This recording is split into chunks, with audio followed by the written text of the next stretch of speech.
Welcome welcome everybody, welcome to HPL presents जीते रहो। अब्दुल्ला, आपको पता ना आ गए? हाँ जी, वापस आ गए हैं। मैं आपका इंतजार कर रहा था कि हम क्या बताने लगे हैं। मेरे पास चूंकि बहुत सारी चीज़ें हैं, हमने सोचा कि हम कल भी इनकरेज कर रहे थे कि आप सबको रीडिंग की तरफ रागिब होना चाहिए और पर्टिकुलरली बच्चों को रीडिंग की आदत डलवाने का ये बेहतरीन मौका है। और छोटे अगर आपके बच्चे हैं ना, हाँ एक्चुअली हमने जब से जियो पाकिस्तान शुरू की है, एंड आई रिकॉल दैट, क्योंकि हम आपको किताबें भी बताते रहे हैं और ये हम हमेशा कोशिश करते हैं नए नए ऑथर्स को भी लाते हैं ताकि रीडिंग का वो रुझान जो है वो डेफिनेटली बढ़े। हुमा, जब बिल्कुल 1-1.5 साल का होना बच्चा, उसके साथ उसके मतलब की किताब लेके बैठ जाए, उसको समझ कुछ नहीं आएगी, लेकिन वो तस्वीरें देख के फैसिनेट होता रहेगा, तो वहां से उसको किताब हाथ में पकड़ने की आदत डल जाएगी। और लगता है कि ये आदत जो है ये कुछ डल भी गई है। लॉकडाउन के दिनों में बच्चों में किताबें पढ़ने के रुझान में इजाफा हुआ है। अच्छी आदतों की जितनी मुमकिन हो हौसला अफजाई की जानी चाहिए। और लॉकडाउन के बायस लोग परेशान हैं कि सारा दिन घर पर क्या करें, खास तौर पर बच्चों से क्या करवाएं। और ऐसे में किताब बच्चों की बेहतरीन दोस्त बनकर सामने आई है और बच्चे लॉकडाउन की वजह से घर में रहकर किताबें पढ़ रहे हैं, जो कि एक निहायत खुश आइन बात है। कितना कुछ सीखने को है उसमें, क्योंकि टीवी, इंटरनेट और मोबाइल फोन्स ने बच्चों को अपनी पुरानी दोस्त किताब से बहुत दूर कर दिया था। अब हालात के बायस ही सही ये दोस्ती दोबारा हुई, तो वालिदैन को ख्याल रखना होगा कि दोस्ती जितनी गहरी और मजबूत हो उतना ही अच्छा है। ये वो दोस्ती है जो जितनी गहरी होगी, माएँ और बाप उतने ही ज्यादा। I tell you because I love to read, इतना अच्छा आपका टाइम गुजरता है, आप एक मुख्तलिफ दुनिया में चले जाते हैं। It is even better than watching movies. अच्छा जी, इसी पे हम जरा बात करते हैं। एक्सपर्ट हमारे साथ मौजूद हैं, पब्लिशर हैं अमीना सईद हमारे साथ। बहुत शुक्रिया अमीना, आपने वक्त दिया। अमीना, लॉकडाउन में बच्चे घरों पर ही हैं, जाहिर है, और नजर आ रहा है कि इनमें किताबें पढ़ने की आदत परवान चढ़ी। ऑल्दो स्क्रीन टाइम भी सबका थोड़ा बड़ा है, लेकिन किताबें भी साथ साथ पढ़ रहे हैं। कहा जाता था कि किताबें पढ़ने का रुझान खत्म हो गया है, लेकिन अब इस नई पेशरफ्त के बाद आप क्या समझती हैं, ये किस तरह से परवान चढ़ा सकते हैं हम मजीद? मिल रहे हैं बच्चों को। और एक बहुत बड़ी बात ये हुई है कि यहाँ एक स्कूल ने अपने जो निसाब की जो लिस्ट बनाई है, उसमें उन्होंने, जैसे हमारे राइटर हैं, बहुत बड़े राइटर उमर शाहिद हामिद या कामला शमसी, इनकी उन्होंने किताबें प्रिस्क्राइब की हैं टेक्स्ट बुक्स के तौर पे बच्चों के लिए। ये एक बहुत बड़ी बात हुई है और मेरे ख्याल में ये किताबें पढ़ के जब वो पढ़ेंगे तो उनको शौक़ पैदा होगा कि इन्हीं राइटर्स की और पढ़ें या उस किस्म की किताबें और पढ़ें। तो यहाँ माशरे में काफ़ी मौक़े मिल रहे हैं बच्चों को पढ़ने के, और ना सिर्फ पढ़ने के बल्कि उनको पढ़ने का शौक़ उनमें पैदा करने का। अच्छा अमीना, डेफिनेटली आप इससे एग्री करेंगी कि बच्चों के लिए घर से बाहर निकलना तो बिल्कुल ही मुश्किल है, इसलिए किताबों की शॉपिंग भी अभी एक मसला है कि किस तरह शॉपिंग करें। तो ऑनलाइन किताबें कैसा ऑप्शन है? जी यकीनन निकलना तो मुश्किल है, लेकिन ये है कि थोड़ा सा अब नरमी आई है तो बुक शॉप से जा सकते हैं, बच्चे खरीद भी सकते हैं। साथ साथ यकीनन ऑनलाइन किताबें मिल रही हैं और मेरे ख्याल में दराज.com से मिल रही हैं और लिबर्टी भी ऑनलाइन किताबें दे रहे हैं, डिलीवर भी कर रहे हैं। तो लेकिन जैसे मैंने अभी कहा कि वालिदैन को स्कूल की बुक लिस्ट ही मिल गई है। अच्छा अमीना साहब, ये फरमाइएगा कि लॉकडाउन ख़त्म हो जाएगा, ज़ाहिर है अल्टीमेटली तो होना ही है, फिर सब रूटीन पे वापस आ जाएंगे, लेकिन हमारी नई नस्ल किताबों से फिर से दूर ना हो जाए, इसे मुस्तकिल तौर पर हम कैसे यकीनी बना सकते हैं? देखिए, उम्मीद है कि इंशाल्लाह लॉकडाउन जल्दी ख़त्म हो जाएगा और इसमें फिर हमें बहुत कोशिश करनी पड़ेगी कि बच्चों को फिर किताबों की तरफ लाएं और किताबों की उनके दिलों में दिलचस्पी और मोहब्बत पैदा हो। लेकिन मैं ये कहना चाह रही हूँ कि आजकल ये नहीं कि बिल्कुल ही किताबें ख़त्म हो गई हैं, क्योंकि किताब भी एक समझिए ऐसी चीज़ है जिसके कई फॉर्मेट्स होते हैं। उसका ई बुक भी होती है, तो उस किताब पे कहानियाँ भी सुनाते हैं लोग। ये नहीं कि ज़रूरी है कि बच्चा पढ़े, बल्कि कहानियाँ सुन भी सकते हैं और ऑनलाइन काफ़ी राइटर्स कहानियाँ सुना रहे हैं बच्चों की।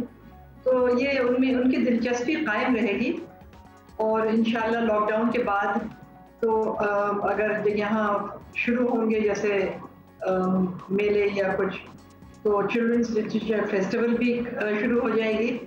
इसमें बच्चों को फिर कहानियाँ सुनाएंगे, उनको किताबों के बारे में बताएंगे। तो मेरे ख्याल में ये सिलसिला है, ये चलता रहेगा आजकल ये फायदा हुआ है कि ठीक है वो लॉकडाउन की वजह से बाहर नहीं जा सके, लेकिन उनको फिर भी ऑनलाइन उनको दिलचस्पी उनकी कायम रही है। बहुत बहुत शुक्रिया। और हमसे पब्लिशर अमीना सैयद साहिबा बात कर रही थी। डेफिनेटली मेरा ख्याल है कि people will pick up reading now. आपको बताएं, कोरोना वायरस का मुकाबला हो या कोई भी मैदान, हमारा मुस्तकबिल साइंस से वाबस्ता है और रोशन भी है। शहीर न्याजी इसकी बेहतरीन मिसाल हैं। और लाहौर के रिहायशी मोहम्मद शहीर न्याजी की बरकी छतों यानी इलेक्ट्रिक हनी कॉम पर की गई तहकीक पर मबनी मजमून 2017 में royal society open science general ने शाया किया था। और मुझे बड़ी अच्छी तरह याद है कि हमने यहाँ जियो पाकिस्तान में आपको बताया भी था, जिक्र भी किया था। ये जरीदा जिसका हम जिक्र कर रहे हैं अभी, ये दुनिया भर से साइंस, रियाजी और इंजीनियरिंग के मैदान में होने वाली तहकीकात शाया करता है। अजीम साइंसदान न्यूटन का पहला तहकीकाती मजमून भी इसी रसाले में शाया हुआ था और उस वक्त उनकी उम्र 17 बरस थी। और शहीर की उम्र आप बता दें जनाब। जब शहीर का मजमून शाया हुआ तो 16 बरस के थे। तो this is very encouraging. Hopefully वही लेगेसी ये फॉलो करें। पाकिस्तानी नौजवान ने फिजिक्स में साइंसी तहकीक से दुनिया भर में मुल्क का नाम रोशन कर दिया है। तहकीकी मजमून ने फिजिक्स के माहिरीन को भी हैरान कर दिया। शहीर के मजमून ने तहकीक के लिए एक नया एंगल, एक नया जाविया, एक नई डायमेंशन दी है जिस पर आइंदा रिसर्च की जा सकती है। और इस कारनामे के बाद शहीर का नाम फोर्ब्स ने 30 उभरते हुए 30 या 30 इन द 30 की फहरिस्त में शामिल भी किया। और शहीर न्याजी हमारे साथ हैं, उनसे ज़रा मजीद बात करते हैं। बहुत शुक्रिया शहीर। शहीर, पहले तो ये बताएं कि आपकी फील्ड ऑफ स्टडी है क्या एग्जैक्टली और आपकी रिसर्च में ऐसा क्या नया आया, ज़रा आम अल्फाज में, ज़रा आसान अल्फाज में, जिसने ज़रा तहलका मचा दिया फिजिक्स और साइंस की दुनिया में। फील्ड ऑफ स्टडी फिज़िक्स है मेरी। फ़िज़िक्स में आगे मतलब PhD वगैरह, आगे रिसर्च और भी करनी है। अपनी जो रिसर्च जो मैंने पिछले सालों में की थी उसका इलेक्ट्रिकल हनीकॉम कहते हैं उसको। बेसिकली उसमें ये होता है कि इलेक्ट्रिक फील्ड्स होती हैं, ऑयल की सरफेस होती है और उस पर इलेक्ट्रिक फील्ड्स की वजह से एक पैटर्न बनना शुरू हो जाता है। अब इस पैटर्न की इन्वेस्टिगेशन करनी थी कि ये क्यों होता है। अब इस जो फिनोमेना है इस पर पहले बहुत कम तहकीक हुई हुई है। 1970s में हुई थी, 1990s में हुई थी और लोगों को इतना मालूम नहीं था कि इसकी असल वजह बेसिकली क्या है। तो मेरी जो रिसर्च थी उसमें मैंने एक फ़ोटोग्राफी का टेक्निक इस्तेमाल किया था जो इस तरह के फिनोमेना मतलब इलेक्ट्रिसिटी के रिलेटेड किसी चीज़ में पहले किसी ने मतलब सोचा नहीं था कि इसको भी हम मतलब इसके बीच में ला सकते हैं। तो उस फोटोग्राफी की इफ़ेक्ट मतलब जो फिनोमेना था, जो एक्सपेरिमेंट था, उससे ये एक इमेज आ गई थी कि जो इस फिनोमेना का सोर्स है वो बेसिकली क्या था। वो सोर्स था जो आयंस एक जो नीडल की टिप है उससे निकल रहे थे, उसकी एक फ़ोटोग्राफिक एविडेंस मिल गई थी। तो ज़्यादा तहलका इसलिए मचा था, एक तो क्योंकि इतनी कम उम्र में किसी ने इस तरह की रिसर्च की है, तो इसमें भी काफ़ी मतलब मीडिया कवरेज इसकी वजह से आई थी। अच्छा Shaheer, with all due respect, आपकी सारी एक्सप्लेनेशन में मेरा अगला सवाल यही बनता है कि ये बहुत मुश्किल फील्ड है, मतलब ये आपने समझाने की बड़ी अच्छी कोशिश की है, तो इसी फील्ड को क्यों चुना? आपका रुझान इस तरफ है, you want to make some breakthroughs in it, कोई आसान काम भी पकड़ सकते थे? मुश्किल तो है फील्ड फ़िज़िक्स की, मगर अगर सोचा जाए तो हर फील्ड बेसिकली उसकी एक अपनी ही मुश्किलात होती हैं। अब नॉर्मली जैसे पाकिस्तान में आसान, वैसे मतलब नॉर्मली पाकिस्तान में हम या तो मेडिकल में जाते हैं या इंजीनियरिंग में जाते हैं, और ये भी वैसे कोई इतनी आसान फील्ड नहीं है। तो नॉर्मल स्टीरियोटाइप्स हमारे पास अभी इसी तरह हैं।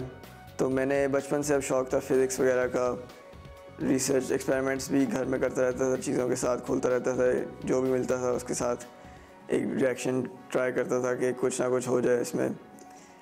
तो अब इस चीज़ में इंटरेस्ट बन गया था एंड एक आइडिया था कि अब जिस चीज़ में आपको एक इंटरेस्ट है और जिस चीज़ के लिए आपका पैशन है उसी में अगर बंदा काम करे तो ज़्यादा खुश भी रहता है। तो इट्स बेटर कि किसी और फील्ड में जो नॉर्मल फील्ड्स हैं उनसे बेहतर है कि आप वो करें जो आपके लिए बेस्ट है। और अगर फील्ड्स की आउटपुट के हिसाब से देखा जाए तो नॉर्मली लोग फील्ड्स इसलिए चूज़ करते हैं क्योंकि किसी फील्ड में पैसा ज़्यादा है, किसी फील्ड में कुछ और ज़्यादा है, तो उसके पीछे जाते हैं।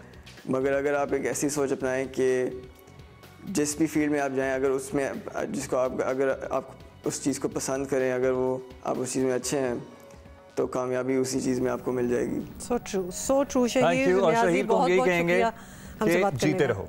हाँ बिल्कुल जी, जीते रहो। और वाकई आपने कोई ऐसी चीज़ ही चुनी है जिसमें आपका तो पैशन है और बहुत ज़्यादा लोग शायद करते भी नहीं है। सो गुड ऑन यू, ज़बरदस्त। आपने घर में जो वैसे लैब वैब बनाई हुई है ना, बड़ा इंस्पायरिंग लगा मुझे। और हम आपके साथ ही हैं, लेकिन HBL प्रेजेंट्स जीते रहो का सिलसिला जो है यहाँ पर इख्तिताम को पहुंचा आज के लिए। इंशाल्लाह कल कुछ नई इंस्पायरिंग स्टोरीज के साथ इस सिलसिले को आगे बढ़ाएंगे, लेकिन जियो पाकिस्तान चल रहा है, हम बिल्कुल कंटिन्यू रखेंगे। जियो पाकिस्तान तो चल ही रहा है। एक छोटी सी ब्रेक ले रहे हैं, we'll be right back।